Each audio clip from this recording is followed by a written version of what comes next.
Everyone has a say. Everyone has an opinion, a perspective, and an experience with everything. Even if it's not firsthand, they still have their own personal experiences. As I started my adult 18-year-old life, everyone told me to go to school. Go to school, get a job, climb the corporate ladder, get your health insurance. They had my life all planned out.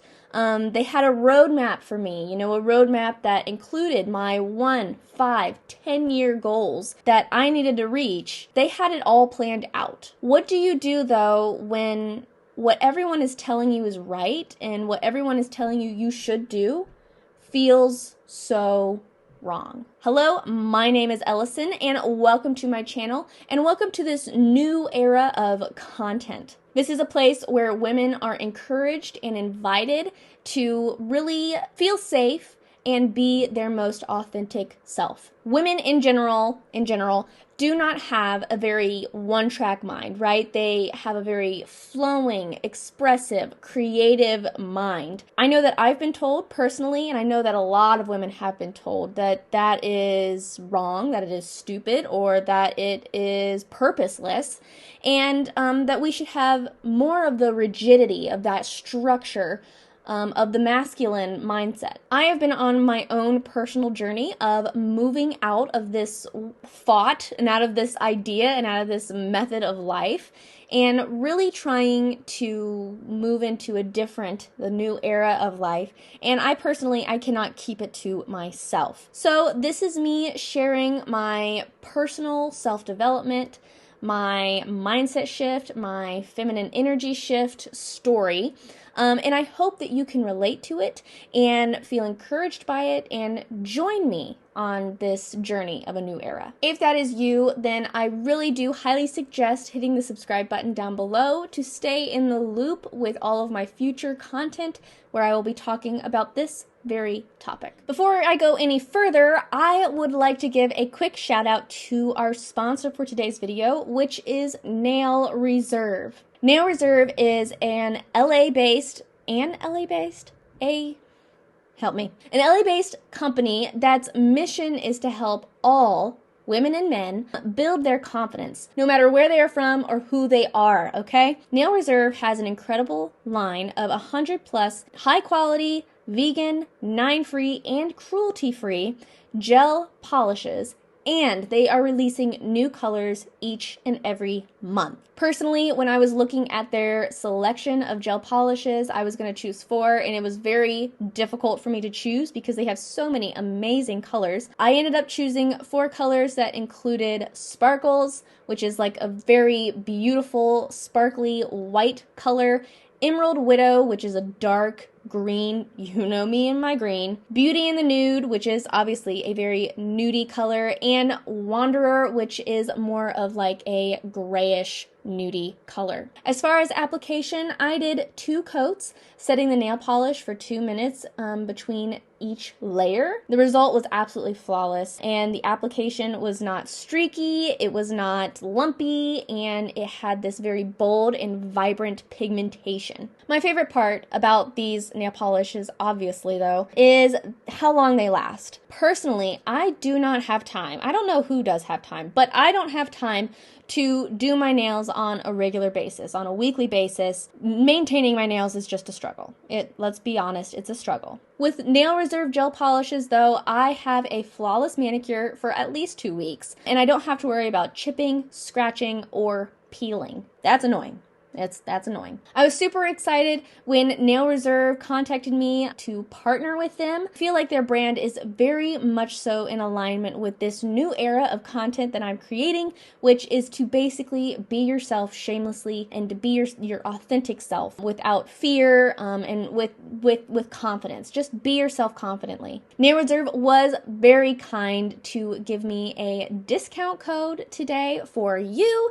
So if you use the code Ellison, all caps, because I'm an all caps kind of person. You use the code Ellison at checkout, you will get 50% off 2 individual gel polishes. You'll also want to be sure to add one of their cute little mini UV LED setting lights, so that way your polishes, so that way they set properly, but you can do it literally anywhere because it all folds up and you tuck it into your little bag and it's perfect, okay? You can take the light anywhere. If you try out these polishes and you're like, man, I'm in love and I can't get enough of them, then you should also really consider joining their VIP subscription. I will give you a link to that down below where you could get all of the details about the VIP subscription, because that's a pretty nifty deal as well. Once again, use the code Ellison for 50% off 2 individual gel polishes. And with that, let's get back into the video. How do you ignore people and do what you want to do? How do you do it? Like I've said in previous videos, I went to college and I got what I considered to be the most dependable degree. Accounting and finance, business, you can't go wrong with that. There's a billion different things you could do with that. There's a billion different things that you could apply that to. And side note, I would like to remind you and tell you and express to you, my degree was not wrong. Me going to school was not wrong. I am arguing that my personal pliability was what was wrong. People had told me for so long what the right track was, and instead of defining my own right track, I simply obeyed the right track of somebody else. When I started following this roadmap, like I told you, this roadmap of life and this roadmap of the right track, I realized I hate this. I hate this plan. I hate this structured life. I honestly hate this entire path. I hate the path that I am on. Not only that, but I could just feel it in my bones. The financial industry, it was wrong. It was wrong for me. It wasn't the right path for me to take. I wasn't made to work in that environment or work in that space, I guess. I think that's the right word, maybe. The finance industry path was not the right path for me. Again, my degree was not wrong. What I thought I needed to do with that degree, though, that was what was sort of in misalignment with who I am and who I realized that I am. So I did the college thing. I went to college. I got that degree, and it was painful. I mean, it was, when I tell you college was horrible, college was horrible. I mean, academically, I was pretty good. Honestly, I was humbled. I was humbled, as everybody is when they are in college with the academics. You're humbled, and you're challenged, but that was not my primary struggle. That was not where my struggle lied. The curriculum of the college I went to was honestly the least of my problems. Socially and mentally, though, I was completely falling apart. I had friendships that were not kindled as deeply as I really wanted them to be, and that was from both sides. They were not as invested, I was not as invested, we didn't invest in each other, and it just ended in this massive snowball of pain and rage and me feeling very abandoned and uninvited and unwanted by them. Whether that was their intention or not, I have absolutely no idea, but that's what that whole situation resulted in. And then mentally, I was a complete mess. I had a lot of toxic, limiting beliefs about myself, and about my career path that ended in me feeling very lousy about myself and completely lost. I felt like I had to prove myself, and when I couldn't prove myself in the way that I wanted to prove myself, and I wasn't treated well by some of the people around me because of that, I fell apart, right? It seemed like people were unimpressed with me. It seemed like people were dissatisfied with me. I don't know if that was true or not, but that's what I perceived, was that people were unsatisfied with my ability to prove myself as an intelligent individual. So basically, I felt like I had to prove myself as this boss, genius finance woman, but when the limits of my intelligence were revealed to me, that whole plan shattered, and I was left feeling like I had absolutely nothing. Everything that I had invested all of my intention and all of my energy into, it seemed like it just fell completely apart. It was in this period of time, though, that I really had to start getting honest about who I'm not and who I am, right? Like, who are you and who are you not?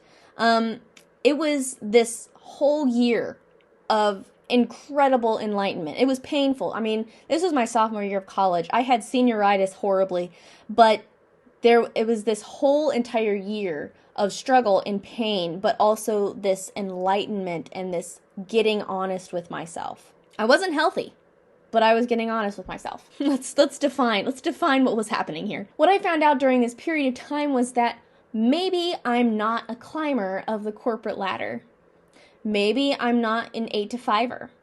Maybe I'm not a tenured employee. Maybe my path looks completely different than what is considered or what I consider to be conventional. Now, obviously, this is not an easy transition to make for anybody, right? I was 20 years old, and when you think about that, I had 20 years of mental conditioning, right? On one hand, I was homeschooled K through 12 before college, and that gave me this incredible ability to manage my time, to be self-motivated, and to sort of create my own life and my own lifestyle. It gave me so much freedom. And most of all, that was the biggest thing, is that I had this liberated lifestyle, and I liked it, and I was good at it, right? But on the other hand, what did I hear every single day from every single person around me? It doesn't matter who it was. It doesn't matter if it was my parents, if it was my cousin, if it was, somebody that I knew from church. It didn't matter. What were they saying to me? Well, they told me, go to college, get a good job, retire, live your life, live the life, right? Like, you go and you get your job and you make the money so that way you can do what you want to do and what you love to do in your spare time, basically. And when you think about it like that, you realize how powerful those messages are, because for 20 years, 18 to 20 years, you are basically brainwashed into believing certain things about how your life should and will play out. So I was battling with this. I mean, for years, I was struggling with this identity crisis and feeling complete confusion over who I am. If I'm not what the roadmap says I should be, if I'm not what this tells me I'm supposed to be, then what should I be? Who am I? Who am I? Why am I going to school? Why am I pursuing this degree? Why am I pursuing this career? And if I stopped pursuing this career, what would I do instead? I have absolutely no idea what I would do instead. I was just so lost. And as I was more and more and more lost, as I felt more and more lost, from the time I was 20 until I was 24, for 4 years, I started feeling this complete rage. I was enraged. I was enraged with myself, but I was enraged most of all with everyone around me. I was just so furious with everybody who had any sort of influence or impact on my life. I was blaming everybody for this massive problem. I was blaming my parents. I was blaming my parents' friends, old time, long time family friends. I was blaming them.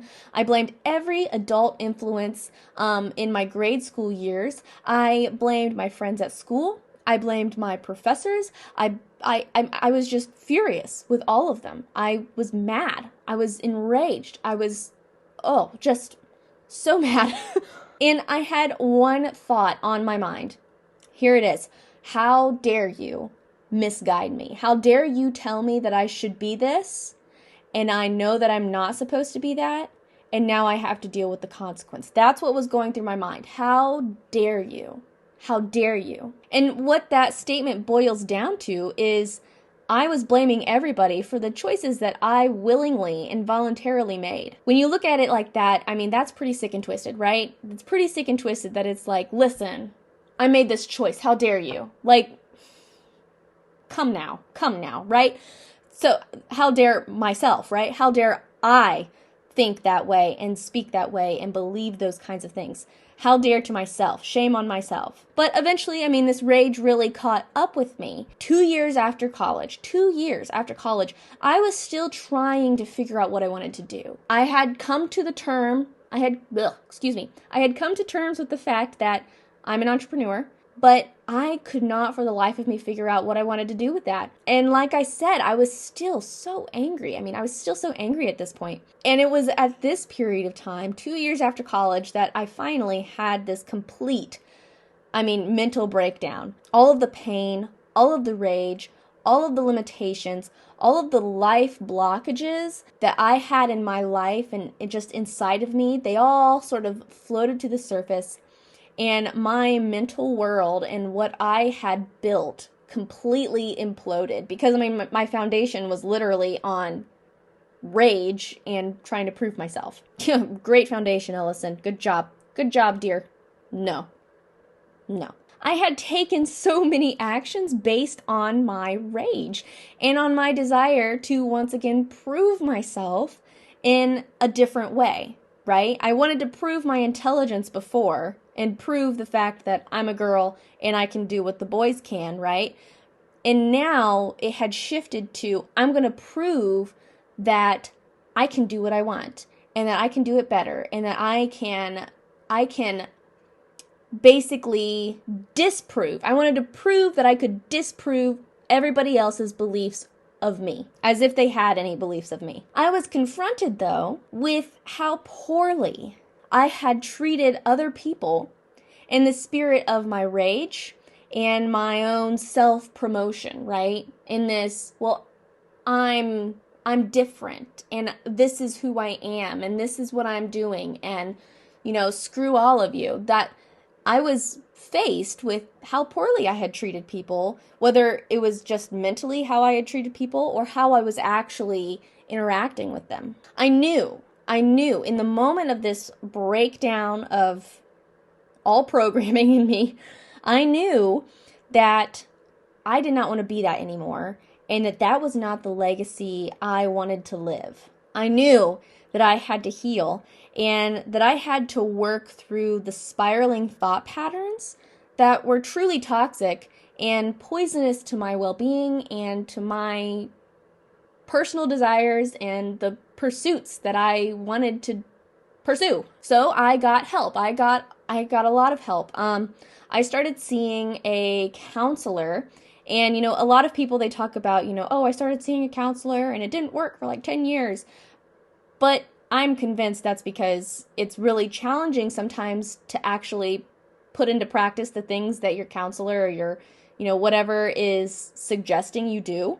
But I went to see a counselor and I was actively and diligently, after every session, it was like I was actively putting into place and playing out the suggestions that she was giving me, basically, with boundaries, with internal boundaries, with different thought patterns, with sort of just healing myself and not trying to impress other people who are not even watching, right? I was so ready to fix this problem that I was having, to fix this issue that I was having, that I didn't waste my time thinking and pretending that this counselor doesn't know what she's talking about and this is just a waste of my time.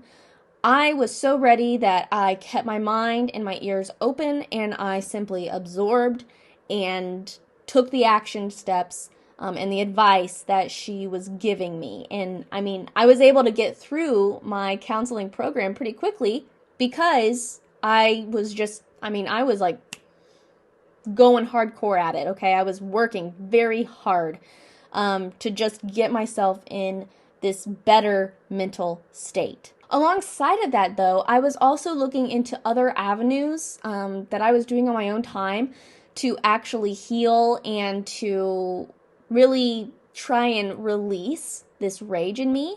And some of those things included EFT tapping, yoga, meditation, journaling, Bible study, prayer.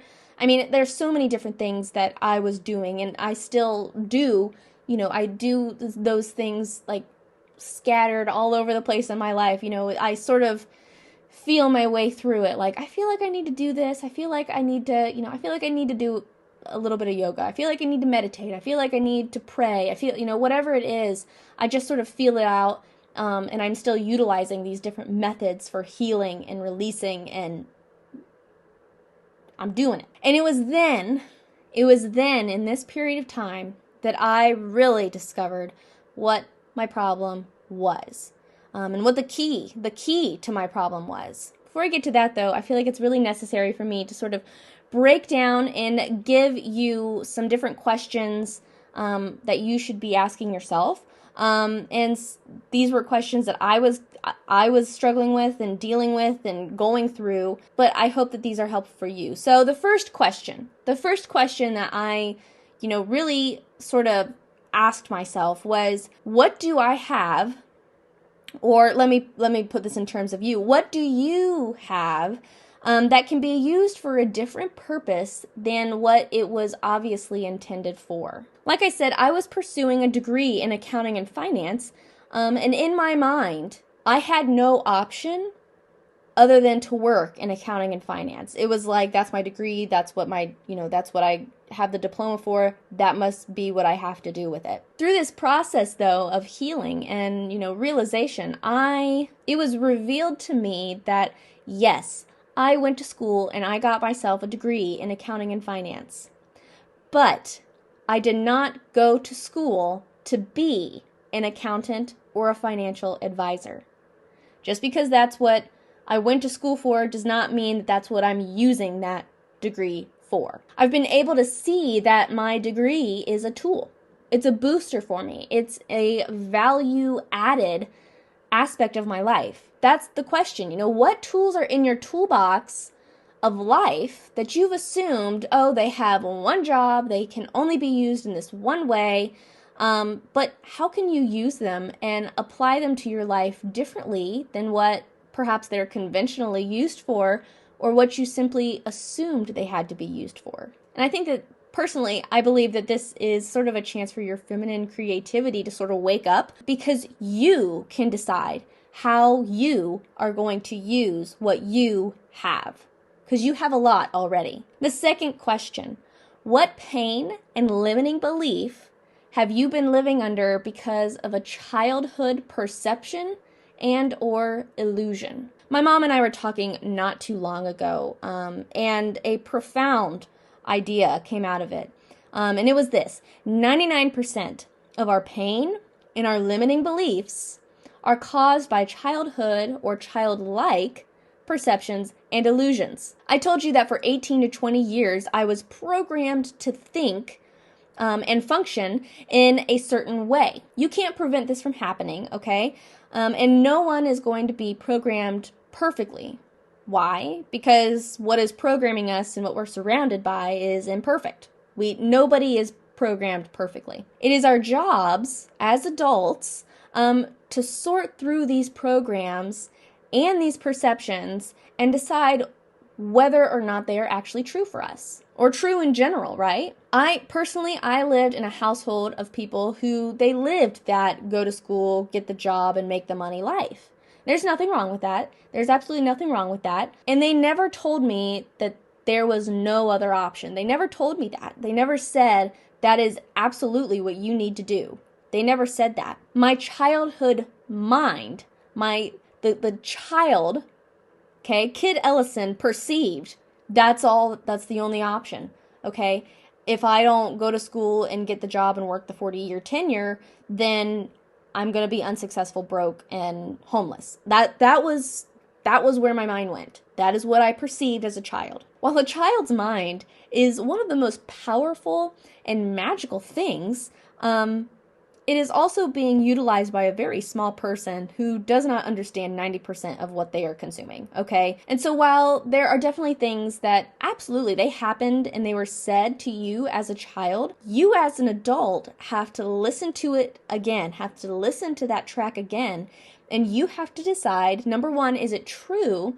And number two, is what I heard, understood, or experienced what was intended, okay? Because I know my parents, they would say things, or my, people around me would say things, And it was never intended that they were going to limit me. That was never the intention. Number 3, if you can't know what you are or who you are, figure out what or who you're not. Like I've said, I had absolutely no idea what else I could be outside of what the roadmap told me I could be. I had no idea who I was or who I wanted to be. I knew what I wasn't, though. Like I said, I knew and I know I am not an employee, which must mean I'm someone who's self-employed. I knew that I didn't want to be an accountant, or really even anything that was super structured and super black and white. I knew that. I felt very boxed in by it. I knew that I didn't want to be, and that I'm not, an angry, a mean, or a cruel person. I know that that's not what I am. These are just some of the things that I know that I'm not. And so I had to sort of figure out, okay, what's the opposite of that? If I'm not a mean, cruel person, then what am I instead? Well, I'm a nice person. I'm a kind person. I'm friendly. So what is the instead? Okay, what is the, instead of an accountant, what am I? Right? Defining what you are not might give you a little bit of guidance into who and what you are. And number 4, which is, who are you blaming for your problems? Like I said, I blamed everyone for my problems, but I had particular faces in my head of who had really rubbed me wrong and who had really done me wrong, right? It was that one professor, it was that one peer, it was that one family friend, that one family member, right? I was upset with everyone, but I knew who I was really blaming. I knew in my heart who I really blamed for my problems. There were people that I blamed for big things, but there were also people that I blamed for smaller situations or background situations or even distant past situations. Like, I'm talking kiddom, right? I actually spent about 2 hours one day writing down names and writing down what I perceived they had done to me, what they had done to me or how they had made me feel. It could have been something as small as, you said this to me once, or you just said something in general, not to me, but around me once. But it could also have been as big as, you mistreated me. You did me wrong. You did me wrong, okay? So it was all like the entire spectrum. It was the entire spectrum. I wrote them all down and I cried, but I got honest about who I was blaming for every area of my life. The key though, woo, my eyes are watering. I'm just so emotional. The key to this whole thing though, the one word that wow, blew my mind, was forgiveness. I know. You've all heard forgive and forget, but it's true. So I wrote the names down. I identified what they had done or how they had made me feel. I pinpointed that. But I had to release it. I had to let it go. I couldn't just this is what they did, right? Because you just sort of brew on that, right? And forgiveness, it can be really terrifying, right? It can be terrifying to let that go. I was terrified. I was nervous, and I was even sort of shy. I was completely alone, but I was shy about forgiving somebody out loud. Why do you feel so terrified or so nervous or even shy? I am just convinced that is because, for me personally, that was because I had built every aspect of my life on proving myself to these people, doing the whole, showing them kind of deal. And I know it is just so cliche, but that is literally what was going through my mind was, I'll show them. I will show them. It wasn't even, I was shamelessly in this state of I will show them. I faced that fear though. I faced that fear of letting that stuff go. Because I realized that it was literally just this massive rock on my shoulder. It was this baggage, this luggage that I did not want to carry anymore. It was holding me down. It was preventing me from thriving. It was blocking my imagination, my creativity, and my courage to actually take action on the things that I wanted to do. So, what did this forgiveness actually look like? For me, I personally believe that God literally just created the space for this to happen for me, because I got to be alone for about 2 days, like completely alone. I was house sitting for my sister, as it turned out, for that whole weekend, and I literally sat on her couch and cried for 2 days. Like, for 2 days, I just sat there and I cried. I would say the person's name out loud, and I told that person, obviously I was alone, but I told that person, this is what you did to me. This is how it feels. This is how I feel. These are the things that you said to me, and it was so horrible and so cruel and so mean and so wrong of you. I mean, I was giving them what for alone on my sister's couch. I expressed how hurt I was and the damage that they had done, even if it was just, my perception of damage that had been done. Everyone and every situation that was on my list, big and small, right? And during this time, I even added some people and some situations that I hadn't even, that hadn't even crossed my mind during that initial, writing down of the names. I just sort of started adding people because it was like, oh my gosh, like this is, right? And at the end though, of each person, after I fully addressed them, I would say, I forgive you. I would say, I forgive you. I would say why I forgave them. I would try to understand and speak about the good of these people, right? Perhaps the good things that these people were trying to do for me, or trying to communicate to me, or trying to understand these people, because once I forgave them, then maybe I had a little bit of a clearer image of somebody's intention, right? And so I did this not once, not twice, but 3 times. I cried 3 times. And it was like, I was crying, right? Like slobbering, snotty, sobbing, okay? And at the end of these literal sob sessions, okay, after I completed my 2-day sob fest, I realized something. None of those people were trying to hurt me. None of them.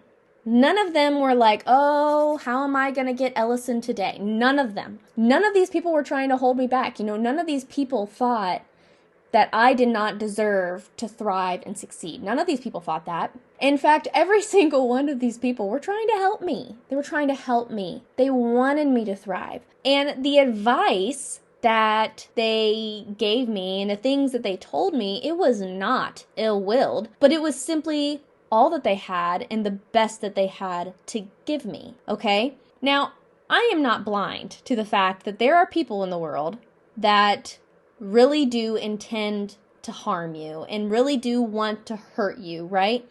I am not blind to the fact that some of you watching are perhaps victims of a cruel individual who has gotten their kicks out of hurting you and hurting other people. I am not blind to that. And I'm not ignoring that. I think that that's sort of a topic for another video. But I still encourage everybody to forgive, to somehow release these feelings of just like this gnarly, dark swamp of just negativity and darkness and anger and rage. I encourage you to release that because it's victimhood. It's victimhood. And it doesn't need to be a part of your identity. Okay, being a victim is not who or what you are, but it is something that has happened to you. It is something undeserved that has happened to you. And, the best way to move forward is to try and figure out, how am I going to let that situation go, right? Because you don't need the situation anymore. You don't need the victimhood anymore. You can glean from it, but you do not need to linger in victimhood. That's what I'm going to say about it today. I'm sure I have more at some other point in time, but for today. So as I was forgiving these people and as I was forgiving these situations, I had another realization, and that was that I was the only one doing harm in my life. I was the only one who was harming me. I had chosen toxically to listen and obey the absolutes that other people had for their lives, okay? personal absolutes that they had in their lives, I had chosen to accept them as my own. I had toxically applied these absolutes to my life. I had toxically, applied other people's limitations to my life, right? Some people, they do not want to be business owners and entrepreneurs. That terrifies them, and they're like, I don't want to, I can't, and that's fine. That is not me, okay? So why am I applying that absolute to my life if that doesn't even apply to me, right? And so I realized that I was like this patchwork, a very poorly designed patchwork of everyone else's decisions and beliefs. I had my own desires and my own beliefs, but I was too busy trying, to utilize and be the desires and beliefs of other people to actually utilize my own, right? I was too busy trying to believe and desire what my dad wanted or what my mom wanted for their lives. I was too busy trying to desire that to actually feel what was right for my own life. I had yet to make any sort of decision that was based on my own intuition and my own personal desires. Every decision prior to this moment was literally based off of this obedience to other people or to simply prove other people wrong. Every decision was based off of somebody else and not what I felt was right. I never made a decision based off of what I felt and knew was right for my life. So that is the primary point. But before I close everything out and before you go and start blowing everyone off and ignoring everything that anybody ever has to say, I have to finish with this. And that is the people in your life, they have valid opinions. They have valid advice. And they have a valid come from, right? They've had their own experiences that have built and created and crafted this personalized flavor of wisdom. The wisdom that my dad has is completely different than the wisdom that my cousin has, okay? It's different because they've had different experiences. Do not tune out. Do not tune out. Tune into their voice and their insight. You do not have to obey their voice and their insight and their advice. You don't need to obediently just heed every single word of what they have to say about your life. Instead, what you can do is you can tune into it and listen to it and absorb it, and then you can tuck it into your little toolbox of decision-making skills, right? That's what I like to call it, right? Well, I know how this situation worked out for this person and how this situation worked out for this person. I can glean from those situations and make my own decision. So you do not need to obey their advice word for word, but you can utilize it and you can use it and you can glean from it. And when I started to do this, I was able to actually look at what people were telling me and, advice that people were giving me, or even just the examples that people were living out for me. I was able to look at that. And then I was able to say, you know what? I see that. I hear that. I understand that. I'm going to sort of keep those things in mind as I make decisions, my own decisions for my own life. Not their decisions, my own decisions. Learn from them, but don't try to be them, okay? Even if you made the exact same decisions as one other person that you are like, man, they've got it made, they've got the life, right? If you made the exact same decisions as them, your life will look completely different because you're a different person, okay? Your life is not going to work out play by play like anybody else's. It will never happen. It will never happen. So listen, learn, ponder, apply as needed, but keep in mind that their opinions, I'll say it again, their opinions are not gospel truth, okay? It is not the gospel. It is not this everlasting truth, okay? It is an experience and it is their own personal wisdom. Most of all, though, I encourage you to forgive and release the stored up pain and mental burdens that you've built up and that have been building up in your life for a long time. I encourage you to figure out how to release that, how to let that go, and how to move forward without that burden on your shoulders. So that is all that I have today. That was long. I didn't know it was going to be that long. But I hope you enjoyed. I hope that you learned something. I hope that you heard something that clicked with you, and I hope that you feel less alone in your own situation. If your situation looks anything like mine, here it is. I've been there. I understand. But most of all, I hope that you are able to apply this to your own life and sort of work out these problems and work out these issues that are really pulling you in directions that perhaps you don't want to go into. I hope that you're able to apply this insight and these realizations that I've had to your own life. If you are interested in going any deeper into this topic and into this journey with me of a new era and of, really trying to discover yourself and be yourself, your authentic self, then I do suggest that you give this video a thumbs up and subscribe down below, because it helps me, it helps the channel, but it also helps more people find this channel, find this community, and join this community. So yeah, I hope you guys enjoyed. Thank you so much for joining me today. I love you oh so very much. And until we meet again, so long.